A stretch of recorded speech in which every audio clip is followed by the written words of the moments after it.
हरियाणा में कांग्रेस भी राहुल गांधी की ही तरह से अलग अलग ग्रुप में चुनाव प्रचार कर रहे हैं। जहां भूपेंद्र सिंह हुड्डा व दीपेंद्र सिंह हुड्डा कांग्रेस जन आक्रोश रैली निकाल रहे हैं, वहीं कुमारी सैलजा, रणदीप सुरजेवाला व किरण चौधरी SR के ग्रुप में जन संदेश यात्रा निकाल रहे हैं, जिसमें सरकार को घेर रहे हैं। यात्रा के दौरान रणदीप सुरजेवाला ने एक बयान में कहा कि डमरू बजाने वालों को सत्ता में बैठाया है। साथ ही कुमारी सैलजा ने भी भाजपा पर तंज कसते हुए कहा कि राम कब से भाजपा RSS के हुए।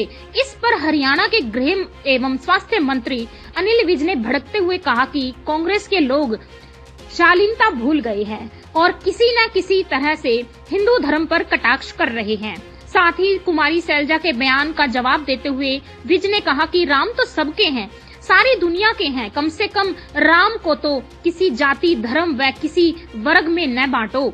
राम तो सबके लिए हैं और सबके लिए ही राम मंदिर बनाया गया है, जिस कारण से ही कांग्रेस पार्टी के लोग तिल मिलाए हुए हैं और राम तो सबके हैं, वे आदर्श पुरुष हैं। वहीं हरियाणा के पूर्व मुख्यमंत्री भूपेंद्र सिंह हुड्डा ने कहा कि भाजपा जजपा सरकार घोटालों की सरकार है। इस पर विज ने हंसते हुए कहा कि बड़ी हंसी आती है जब कोई खुद तो ईडी की पेशी भुगत रहा है और दूसरों पर आरोप लगा रहे हैं। फिर भी अगर कोई तथ्य है तो आपके पास तो बताएं, उस पर कार्रवाई करेंगे, चाहे वो कोई भी हो। कांग्रेस के युवराज राहुल गांधी ने कहा कि सत्ता में आए तो हटा देंगे आरक्षण पर 50% की सीमा, इसीलिए पर विज ने कहा कि आजादी के 70 साल के बाद तक लगभग तुम्हारी सरकारें रही, जवाहरलाल नेहरू रहे, इंदिरा गांधी रही, आपके पिता राजीव गांधी रहे, तब तो कुछ किया नहीं। अब जवाब तुमने आना ही नहीं, क्योंकि सबको पता है कि अब कांग्रेस आई और कांग्रेस गई, पार्टी बन गई है। इस तरह की बातें कर लोगों को गुमराह करने का कोई मतलब नहीं है। वहीं दिल्ली के मुख्यमंत्री अरविंद केजरीवाल ने कहा कि विकास कार्य नहीं रुकेंगे, भले ही मुझे जेल भेज दो। इस पर विज ने तंज कसते हुए कहा कि केजरीवाल जी चाहते हैं कि उनको भी ईडी जबरदस्ती लेकर जाए और वे हाथ पैर मारते हुए जाएं ताकि उनकी TRP बढ़े। विज ने कहा कि ये उनके खुद के ट्वीट हैं कि जो नेता कोर्ट के सम्मन से ईडी के बुलाने से नहीं जाता, तो ये इनके खुद के ट्वीट हैं, लेकिन ये तो रंगिया गीदड़ निकले हैं। पहले इन्होंने कोई और चोला डाला हुआ था, लेकिन जैसे जैसे समय के थपेड़े पड़ते जा रहे हैं, इनका असली चेहरा सामने आ रहा है। बात यह है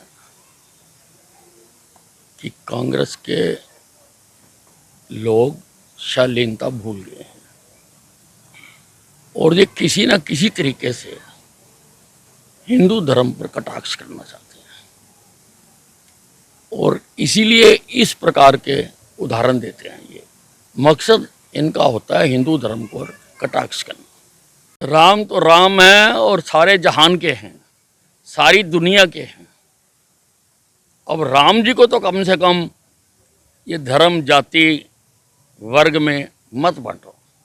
राम सबके हैं, सबके लिए हैं, सबके लिए ही ये जो राम मंदिर बना है, जिससे कांग्रेस पार्टी और उनके सहयोगी तिल मिलाए हुए हैं और इस तरह के नफरत भरे बयान जारी करते हैं। राम तो सबके हैं, आदर्श पुरुष उनको माना गया। बात ये है, बड़ी हंसी आती है जब कोई व्यक्ति खुद तो ईडी की पेशियां भुगत रहा है और दूसरों पर आरोप लगाता है। अगर कोई आरोप है, तथ्य है आपके ऊपर, तो आप दीजिए सामने, करेंगे कार्रवाई, कोई भी होगा।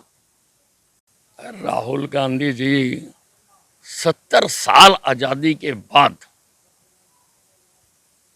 तुम्हारी लगभग सरकारें रही, जवाहरलाल नेहरू रहे, इंदिरा गांधी रही, आपके पिताजी राजीव गांधी रहे, तब तो आप लोगों ने किया नहीं कुछ भी।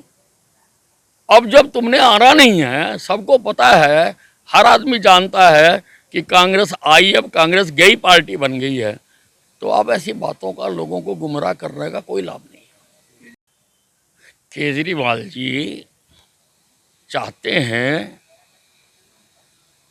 कि उनको ईडी जबरदस्ती पकड़ कर लेकर जाए, वो हाथ पैर मारते हुए जाएं ताकि उनकी TRP बने।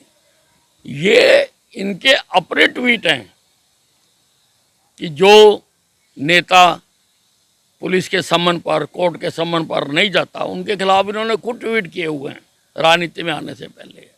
परंतु ये तो रंगिया गीदड़ निकले हैं। पहले इन्होंने और चोला डाला हुआ था, पर अब जैसे जैसे समय के थपेड़े पड़ते जा रहे हैं, अब इनका असली चेहरा सामने आ रहा है।